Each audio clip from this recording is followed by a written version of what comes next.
Pour le moment, regardez, c'est catastrophique. Suite à un référendum, le stationnement d'un SUV à Paris va coûter 225 € et 6 heures. Ça veut dire, en fait, frère, ça va coûter plus cher que le caviar de Gilles Verdez. Si Gilles Verdez dit qu'il est d'accord avec ça, après avoir mangé du caviar tout le week-end. Ah là, il est plus crédible. Non mais franchement, non mais c'est n'importe quoi. Et j'ai vu des mecs qui ont voté, parce qu'il y a des gars qui ont voté. Mais les gars, c'était tous des mecs qui ont 90 ans. Non mais j'ai rien contre eux, mais ils conduisent pas forcément. Tu crois vraiment que le mec qui a un SUV va aller voter? Non mais franchement, Gilles Verdez, je suis déjà énervé avant que tu ouvres ta gueule. Allez, c'est parti. Je vais le tuer, regardez. Trop lourd, trop imposant, trop polluant. Le SUV n'est désormais plus le bienvenu dans les rues de la capitale. 54,5% des votes en faveur d'une forte augmentation du prix de stationnement pour ces véhicules. Le prix du stationnement pour ces véhicules va tripler de 4 à 12 € entre le 12e et le 20e arrondissement et de 6 à 18 € dans l'hypercentre. Sont concernés les véhicules thermiques et hybrides de plus d'1,6 tonne, ainsi que les véhicules électriques de plus de 2 tonnes. Alors, qui comprend, qui est d'accord avec ça? C'est incroyable, ça, franchement, les gars. Qui est choqué? Vous ne comprenez pas. Ah, Nelly, t'es là, je t'avais même pas vu. Mais Nelly, heureusement que t'es là. Moi, je peux plus, moi, Nelly. Moi, je peux plus. Ou vous faites quelque chose, ou vous faites quelque chose avec Rachida Dati, ou vous êtes conseillère de Paris, Nelly. Moi, Anne Hidalgo, je ne peux plus. J'ai quitté Paris. Et je vais très prochainement quitter toute l'Île-de-France. Je te le dis, Nelly. Oui, je sais. Je te tutoie, Nelly, parce qu'on se connaît un peu. Oui. Et voilà, et que tu es... on s'adore tous les deux. Non mais c'est vrai. Oui, parce qu'on adore Paris tous les deux. Exactement. Non mais tu sais que tous les gens à qui je parle me disent que Paris, et même les gens qui n'habitent pas Paris, tous ceux qui nous regardent qui n'habitent pas Paris, Paris, c'est devenu pour eux la ville. Oui. C'est une ville, mais vraiment où ils ne veulent plus jamais habiter. Ouais. Paris n'est même plus dans le top 100 des villes où il fait bon vivre. Et on a quitté, non mais le top 100, est-ce que vous vous rendez compte? Non mais c'est fou. Et il y a encore des olibrius comme Gilles Verdez qui se permettent de mettre oui et d'être heureux à Paris, alors qu'ils sont heureux que à Paris. Pourquoi tu es heureux à Paris? Parce qu'il y a des soirées avec du caviar, avec Omar Harfouch. Bah, c'est très bien. Je vais dire à Omar Harfouch, je vais dire de plus t'inviter. Oui, Nelly, déjà, c'est incroyable cette histoire. Non mais Nelly. Non mais Nelly. Une semaine c'est les trottinettes, l'autre semaine c'est les 2 roues motorisées, donc là c'est les SUV, mais il y a eu la voie dédiée sur le périph', donc vous inquiétez pas, il va y avoir quelque chose d'autre la semaine prochaine. Mais alors déjà elle va couper la place de l'Étoile en 2, j'ai vu, il commence à mettre des plots. Mais en fait elle a une nouvelle... Le but d'Anne Hidalgo, c'est de se draper dans son idéologie, hein, c'est-à-dire que, vous l'avez dit, tout le monde est en colère. Vous êtes tous, vous discutez avec les gens dans Paris, les chauffeurs de taxi sont en colère, les chauffeurs de bus ils sont en colère, les piétons, quand vous discutez avec une personne âgée, a l'impression qu'elle va mourir à chaque fois qu'elle doit traverser la rue. Donc la circulation, c'est une catastrophe à Paris, tout le monde est en colère, mais Anne Hidalgo, elle est comme ça, elle est drapée dans son idéologie, elle est dans le camp du bien, elle dit, moi, jusqu'au bout, je chasserai tout véhicule motorisé de Paris. Il y a Marie qui nous dit, le bouffeur de caviar et Miss Tahiti vont encore faire chier les Parisiens qui bossent. Mais oui. Je crois qu'elle parle de bouffeur de caviar. C'est très drôle. Mais c'est vrai, Cyril, et les gens, ils sont écœurés. Moi, vraiment, c'est horrible. Les gens, ils sont écœurés à Paris. Vous l'avez dit, ils sont pas allés voter à cette mascarade parce qu'ils y croient pas. Il y a moins de 5% des gens qui sont allés voter. Ils sont pas allés voter, ils votent avec leurs pieds. Exactement. Vous avez 12 000 Parisiens. Vous faites partie de ces 12 000 Parisiens qui quittent Paris chaque année. Vous vous rendez compte? Mais je fais partie de ces Parisiens qui ne veulent plus voir. Mais oui. Ils quittent Paris parce qu'ils sont écœurés. Alors moi, vous l'avez dit, moi j'ai envie de leur dire, on est en 2024. 2026, c'est demain. Ah ouais. Donc faut tenir. Faut tenir. En 2026, on arrive avec Rachida Dati, vous l'avez dit. Vous êtes sûr qu'elle va perdre Anne Hidalgo parce qu'on n'en peut plus? Ah bah écoutez, à un moment, on a des capteurs. Hein. Moi, je ne rencontre que des gens qui la détestent. Et le mode de suffrage va changer. Le mode de suffrage. Ça, on ne sait pas. Mais dans tous les cas, il faudra que ça change parce que cette majorité socialiste, elle est à bout de souffle. Elle est perclue dans son idéologie. Elle est en déconnexion. Du caviar à la maison. Non, mais elle est en déconnexion. Vous avez parlé, la personne que vous citez, elle parle de Tahiti. Mais vous savez que le bilan carbone, parce qu'ils sont allés à plusieurs, hein, le bilan carbone de leur aller-retour à Tahiti, c'est 32 000 km. Voilà. C'est le bilan carbone d'un Français pendant une année. C'est le bilan carbone moyen d'un Français pendant une année. Et après, vous allez culpabiliser la famille qui a un Renault Espace ou un Peugeot 3008. Vous connaissez cette histoire? Bien cachée dans le flot des subventions votées, ça vient de tomber là. On envoie des trucs à tous les amis toutes les secondes. J'adore. On va vous enlever tout le caviar, vous allez voir. Bien caché dans le flot des subventions votées au prochain Conseil de Paris par Anne Hidalgo, on trouve 37 000 € pour la FASTI, association militante indigéniste qui entretient la détestation de nos policiers de la France et refusait de condamner condamner les attentats terroristes et dire que nos impôts financent ce genre d'individus. Nausée. Vous connaissiez ça, vous saviez ça? Vous avez 250 millions d'euros par an qui vont aux associations. Et dans ces associations, vous avez de tout. Vous avez les cours de marmite norvégienne, voilà. Vous avez la légumerie, le recyclage des pelures de pommes de terre, vous avez tout. Et pendant ce temps-là, c'est une fuite en avant, 10 milliards de dettes à Paris. Et donc, comment on paye tout ça? On augmente en permanence les tarifs de stationnement, on augmente la taxe foncière de plus de 62%, on augmente les tarifs pour tous les Parisiens. Et à un moment, quand vous payez toujours plus, que la qualité de vie elle est toujours plus dégradée, vous dites, je vais peut-être aller habiter ailleurs. Regardez la qualité de vie, regardez-la. Quel est le véhicule qui pollue le plus en ville, entre un petit SUV et une grosse berline allemande? Mais en fait, tout dépend, parce que elle met, comme elle est anti-voiture, elle regarde même pas si c'est électrique, hybride. Donc les gens, ils sont aussi écœurés de ça, parce que vous leur dites, bon, on peut pas rouler en voiture. Ils achètent un 2 roues motorisé. Là, on leur dit maintenant, c'est stationnement payant pour tout le monde. Ils doivent revendre leurs 2 roues motorisées. Je vais vous dire, à Paris, il y a des rues où ils ont tous fermé les revendeurs de 2 roues parce qu'il n'y a plus personne qui en achète. Donc ils se disent, bon, bah, je vais acheter... vous savez, un SUV aujourd'hui, c'est les voitures familiales. Hein. Ouais. Donc vous avez une famille, vous dites j'achète un SUV hybride et pof, maintenant vous dites faut le revendre. Il y a mon ami Max Guazzini. C'est que de la répression, la circulation. Il y a mon ami Max Guazzini, que j'embrasse, Max d'ailleurs, que j'adore, qui a tweeté SUV Paris. Comment expliquer le vote dans le 16e, par exemple, arrondissement de Paris? On fait la queue à la mairie avenue Henri Martin, lieu de vote indiqué, et là on vous envoie porte de Saint-Cloud à plus de 3 km pour moi et dans d'autres lieux pour d'autres. Du coup, beaucoup renoncent. Dur de voter contre dans le 16e. Donc les gars, ce truc-là... Je le sens pas clair. Je te dis, je le sens pas clair. Il y a des recours administratifs, d'ailleurs. Et on paiera. Vous savez combien ça coûte? Ça coûte 400 000 euros d'organiser ça en plus. Et puis vous allez payer maintenant les frais d'avocat, parce que comme il y aura des recours, ça sera les Parisiens qui repéreront une autre fois. Et il y a des guignols qui défendent ça, des gugus. Mais ça veut dire qu'ils préfèrent payer 400 000 euros plutôt que l'organiser de manière équitable sur Internet où tout le monde peut voter. Ils préfèrent truquer le truc en payant 400 000 euros pour tronquer et que les gens ne puissent pas tous aller voter. Tu vois pas que c'est des... c'est des refus comme monsieur. En plus, c'est démago, il n'y a pas besoin de référendum. C'est comme pour les trottinettes. C'est simplement qu'elle n'a pas eu le courage de prendre cette décision. Elle se cache derrière un référendum local. Mais il n'y a pas besoin de référendum. C'est un arrêté en réalité. Oui, parce que moi, j'aimerais juste un truc. J'aimerais que Gilles Verdez donne son avis. Et après, Raymond, parce que t'es le mec qui prend le plus la voiture, je veux que tu t'occupes de lui, mais sérieusement. Vraiment, ne me déçois pas. Ne me déçois pas. Pense au caviar ce week-end. Pense à tout ce que j'ai fait pour toi. Je veux que tu t'occupes de lui et par le biais de Gilles Verdez que tu t'occupes d'Hidalgo. D'accord? Alors, il dit oui. Le grand défenseur de la société, hein, la chauve-souris, 2 minutes. Mais toi, mais c'est bon. Non, mais tu te mets tête en bas, t'écoutes. Hein. Il a un SUV.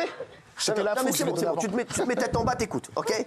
Alors, je voudrais répondre à madame qui incarne avec brio la machine électorale à perdre puisque vous perdez à chaque fois. Pas ça de Nelly, c'est Nelly Garnier, des laboratoires. Je voudrais vous dire, vous évoquiez les morts à Paris, les risques de mort à Paris. Il est prouvé que ce sont les SUV qui sont les voitures les plus accidentogènes. C'est pour ça que ça a été interdit. Il y a plein d'études qui le montrent. Deuxièmement, moi ça ne me choque pas. C'est réservé aux gens qui ne sont ni résidents ni professionnels, on est d'accord. Ça ne me choque pas que les gens qui viennent faire du tourisme à Paris, qui ont des SUV, payent cher pour du stationnement. Et je terminerai en vous disant que les parkings n'augmentent pas. C'est pour les places de surface. Donc ça considère...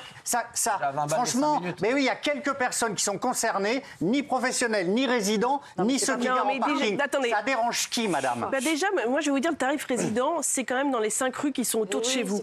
Donc ça veut dire que vous pouvez retourner vous garer autour de votre... Mais vous ne pouvez pas circuler dans Paris. Après, comme vous le dites, il y a une politique, je suis désolée, qui n'est pas sociale, qui est de dire de plus en plus, on interdit à tous ceux qui sont sur le territoire francilien de venir irriguer Paris. Mais je veux dire, à un moment, Paris, c'est une capitale économique, c'est une capitale européenne, c'est une ville-monde. À un moment, si vous ne voulez pas de ça, qu'Anne Hidalgo, si elle ne supporte pas ça, qu'elle aille ailleurs en province, je veux dire, nous, on la donne. Hein. Je veux dire, on ne tient pas à la garder. Mais c'est un peu une hypocrisie de se dire... Non, mais c'est...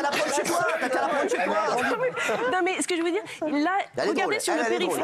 Elle est plus drôle que toi.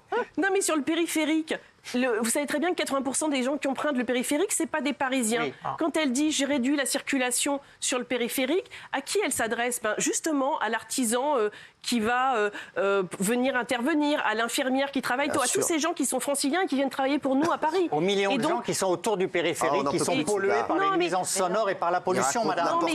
Mais c'est pas les SUV. Mais c'est pas les SUV. Mais qu'est-ce que on parlait du périphérique. Non, c'est pas vrai. Le périphérique, comment ils vont faire? Vous savez très bien que tout le monde ne peut pas. Et c'est comme ça, moi, à titre personnel, je n'ai qu'un vélo. Vous savez, le Between de Decathlon premier prix, depuis 15 ans. Donc, je vais dire, moi-même, je suis jeune. D'ailleurs, je porte tous mes sacs de courses dessus. J'y arrive. Mais une ville, c'est une diversité de gens. Et tout le monde, vous ne pouvez pas imposer à tout le monde un seul mode de déplacement. Et donc, à un moment, vous ne pouvez pas, une capitale économique, vous dire je vais réduire les déplacements. Ce n'est pas possible. Il faut les réguler. Il faut avancer pour moins de pollution. Je veux dire, personne ne va dire non, mais c'est vrai, moi, j'adore les pots d'échappement. C'est toujours comme ça. Ceux qui ne sont pas concernés qui l'ouvrent. C'est pas ça le sujet. Elle pénalise les classes moyennes et les familles nombreuses. Elle pénalise tout le monde. Et là, sur les SUV, je vais vous dire, qu'est-ce que c'est aujourd'hui les SUV? C'est les voitures familiales. C'est pas autre chose aujourd'hui. Le Renault Espace, c'est devenu un SUV. C'est pas le gros 4x4. Une Porsche, une Ferrari ou un truc. Ça pollue pas plus une Lamborghini que ça? Ça passe. Si, sans doute. Ça passe. Alors qu'est-ce que tu racontes? C'est pas moi qui ai fait le. Parce que c'est tes amis. C'est tes amis. J'ai même pas voté. C'est pas mes amis. C'est tes amis. Non, mais j'ai vu que tes amis prenaient un bus pour partir. Pourquoi t'es pas parti avec eux? Ils auraient dû t'amener. Un, ils m'ont pas demandé. Et deux, s'ils m'avaient demandé, je serais jamais allé. Mais excusez-moi. Moi, je mets oui. Je vous signale que quand même, le résultat du vote, c'est un oui massif. Le seul qui a gagné ici, c'est moi. Vous êtes des losers. Le seul qui a gagné, s'il vous plaît, non, taisez-vous. Au Spalton, tu pues le caviar. C'est pas massif. Les gens veulent plus prêter à ces mascarades. Vous ne reconnaissez plus les résultats des votes démocratiques. Il n'y a personne qui a voté. T'as voté, toi? Non, je ne savais même pas qu'il y avait l'élection. Tu le savais. Non, mais 5% de oui, c'est vrai, ça a bien marché. Les chéris, il était certainement chez Beluga. On a acheté du caviar. Gilles, 5% de votants. 5% de votants. Et ceux qui se sont quand même déplacés pour y aller se sont vus contraindre parce que quand ils sont arrivés au bureau de vote, on leur a dit non, c'est pas ici, on vous balade pour que justement le moins de monde possible arrive à mettre un bulletin dans l'urne. Et la question posée ne correspondait pas à la publicité sur les SUV. Tu vois bien qu'il y a un vice de forme. D'ailleurs, et par ailleurs, il y avait un décalage effectivement parce que la pub, c'était plus ou moins, et quand tu arrives, c'était pour ou contre. Alors, il y a un moment, il va falloir... Elle aime bien les belles voitures, Fatou? Pardon? Fatou aime bien les belles voitures? Elle adore les belles voitures, mais on n'en a pas. Mais elle adore les belles voitures. C'est quoi la question? Oui, elle aime bien les belles voitures. Voilà, oui. Quel est le sens caché de la question? Dites-moi. T'as très bien compris mon sens caché. Mais alors, pas du tout. Si. Elle aime bien les belles voitures. Fatou? Ouais. Fatou, elle aime beaucoup les voitures. L'automobile, moi non, mais elle, oui. Vous avez des points communs. Qu'est-ce qu'ils font ensemble? J'en doute. Non, il est tout le temps sur le. Il Alors, tu peux le défoncer, s'il te plaît. Non, mais Gilles, il veut jamais discriminer les gens. Tu es tout le temps en train de dire faut pas discriminer. C'est antisocial. C'est lui qui discrimine. Lui, faut pas le sortir de la société. Il faut pouvoir tout le monde vivre ensemble. Là, la famille qui vient le week-end pour faire un musée, pour faire la Tour Eiffel, elle vient avec comme disait madame, un 5008, un Renault Espace, un Monospace. Il ne faut pas forcément voir un gros 4x4 allemand quand vous voyez le SUV. Il faut aussi voir une Renault, une Peugeot, il faut aussi voir des voitures de Monsieur Tout-le-Monde, une Skoda, il faut voir tout ça. Et des voitures hybrides. Là, tu vas lui dire 4 heures, 120 €, 5 heures, 171 €, 6 heures, 225 €. Moi, je dis aux gens, 225 € pour stationner 6 heures avec un Renault Espace quand tu es venu de banlieue pour faire voir la Tour Eiffel à tes enfants. Bien sûr. Aller payer la Tour Eiffel. Mais tu viens pas du coup. Bien sûr, tu viens pas. Moi, je Elle est en train de flinguer Paris. On va se retrouver qu'avec des gens comme ça. Tu vois bien, des rats. Il va y avoir des rats et Gilles Verdet. On ne saura même pas faire la distinction. Tu veux que je te dise? Vous voulez que je vous dise comment on va faire dans quelques années quand il y aura que des rats et Gilles Verdet pour savoir si c'est un rat ou Gilles Verdet? C'est impossible de les distinguer à l'œil nu. Le rat ne mange pas de caviar. Voilà. Non mais c'est bon. Elle est bien à fond sur l'écologie. Non, juste un non, parce que je vais vous montrer un truc, c'est important. Ah bon? Anne Hidalgo, elle utilise une Renault Zoé électrique. Ouais. Elle serait plus lourde que beaucoup de SUV déjà. Donc, déjà, encore une fois, ta copine là. C'est ta copine. Arrête, c'est ta copine. Mais c'est pas ma copine. Moi, ta copine que Mélenchon, mais c'est ta copine. Arrête un peu. C'est pas ma copine. Bon, moi, ta copine que Mathilde Panot, c'est ta copine. Elle n'est pas pour Rachida Dati, donc c'est plus ta Arrête un peu, c'est ta copine. C'est pas ma copine. J'ai voté pour elle, mais c'est pas ma copine. Bien sûr, arrête, c'est ta copine. Voilà. Ça y est, les masques C'est comme tombent. Les masques tombent, mais excusez-moi, madame, ça fait combien de fois que vous perdez aux élections? Mais toi, ça fait combien de fois? Déjà, moi, vous allez voir, je perds pas depuis tant de temps que ça, parce que la droite parisienne se renouvelle. Mais je veux dire, à un moment, vous ne pouvez pas dire ça. Paris, c'est à bout de souffle. Bien sûr, les masques tombent, elle est élue maire, c'est pas moi qui ai fait l'important, c'est 2020. Non, mais ça, c'est vous reprenez ses arguments à elle. Ses arguments à elle, c'est toujours de dire je peux faire ce que je veux, parce que j'ai été élue. C'est pas vrai. Elle a été mal élue. Elle a été élue dans la période du Covid. Elle a été élue dans une période de tripatouillage électoral où elle. Non, mais c'est vrai. Avec ces lois par arrondissement, ils font des blocs de gauche. Ta copine, elle a fait 1,7% à la présidentielle. Oui. C'est pas sa copine à la présidentielle, c'était Mélenchon. Non mais Gilles, si vous êtes solidaire des Parisiens, en 2026, votez autrement. Mais comme vous voyez ça, bien qu'il est solidaire de personne. Il est solidaire que du caviar qui bouffe à la louche le samedi soir. Voilà ce qu'il soit. Alors, donc donc le poids moyen d'un SUV, c'est 1200 kilos, et la Zoé qu'elle possède, Anne Hidalgo, c'est 1500 kilos à vide. Voilà. Donc déjà une fois de plus, voilà ta copine. Attends, c'est pas fini. Il n'y a pas que Anne Hidalgo qui roule en grosse voiture. Regardez, le patron des écolos parisiens, il roule en SUV. David Béliard. Voilà. Je suis pas représentatif. Arrête un peu, c'est tes amis, regarde-les. Pas mon ami David Béliard. C'est tes amis, c'est ton ami. Je ressors d'un débat sur France 3 Paris-Île-de-France face à David Béliard, le candidat écologiste à la mairie de Paris. Et figurez-vous que le candidat écologiste qui fait des leçons de morale à tous les automobilistes en expliquant qu'il ne faut pas utiliser la voiture dans Paris est reparti en taxi, polluant évidemment, pas un hybride. Voilà, ça c'est ton ami, ça. C'est tes amis, t'as voté pour eux, c'est tes amis. Ah, et d'ailleurs, alors, Anne Hidalgo, c'est elle qui a lancé le bail, là. Donc 400 000 €, ça a coûté cette mascarade. Voilà. C'est 400 000 €. Alors, on aurait mieux fait d'acheter des SUV avec la Odazaï. Je vais vous montrer une image. Donc, elle n'était pas très au point concernant les résultats du référendum. Même là-dessus, elle nage. Regardez. Elle était mieux à Tahiti, celle-ci. Regardez. Très heureux, très fier de ce résultat et que finalement ça valait vraiment la peine de poser cette question. Elle était débattue, elle est clairement tranchée parce que quasiment 44,5 un peu plus 50, pardon, oui, les autres, nous c'est 54,56, je crois précisément à l'heure à laquelle je vous parle. Ils sont tous gênés. Voilà, regarde, ils sont tous gênés. Non, mais elle gêne tout le monde. Elle gêne tout le monde. Il n'y a que Gilles Verdez qu'elle gêne pas. Ce qu'elle oublie de dire, c'est que 54% de 6% de votants. Exactement, bien sûr. Moins de 3%. C'est une énorme mascarade. C'est une mascarade. Il y a 6 000 voix d'écart entre les pour et les contre. Il y a 6 000 bobos parisiens qui 1 200 000 Parisiens, il y en a 40. Mais en fait, c'est pas tant que ça les Parisiens que ça va toucher. Parce que les Parisiens, ils ont déjà plus de voitures. D'ailleurs, Pierre Lissier, il le dit, comme moi, à un moment... Si, on a une voiture. Moi, malheureusement, j'ai une voiture. On a plus... Enfin, la plupart des Parisiens, ils n'ont plus de voiture. Si vous n'avez pas un parking dans votre immeuble, vous pouvez pas avoir une voiture à Paris. Donc finalement, c'est encore une mesure qui s'adresse aux quelques familles qui ont besoin, parce qu'il y a des familles nombreuses, mais il y en a de moins en moins. Vous savez qu'on ferme des classes chaque année. Et vous savez quand même qu'elle a voulu créer une salle de shoot dans une école qui fermait. Mais c'est ça Paris quand même. Vous vous rendez compte quand même le délire? Une ville qui a plus d'enfants, une ville qui a plus de familles, c'est une ville qui va mourir. Regardez, mais faites un plan sur la personne. Voilà ce que c'est les Parisiens aujourd'hui. Il faut penser à l'avenir de Paris. Vous qui n'habitez pas Paris, mais non, mais regardez, ça rigole. Un rat qui mange du caviar. Allez, merci Nelly. Et très mauvais signal aussi pour les touristes. Oui, merci. Bah oui, mais bon, on en reparlera, ne vous inquiétez pas. Merci, oui, on aura l'occasion, ma chérie. Non, mais vous inquiétez pas. Moi, je t'adore. Moi aussi, tu m'adores. Merci, je t'adore aussi. Nelly, je t'adore. Nelly, tu reviens quand tu veux, bien entendu. On va se retrouver dans un instant.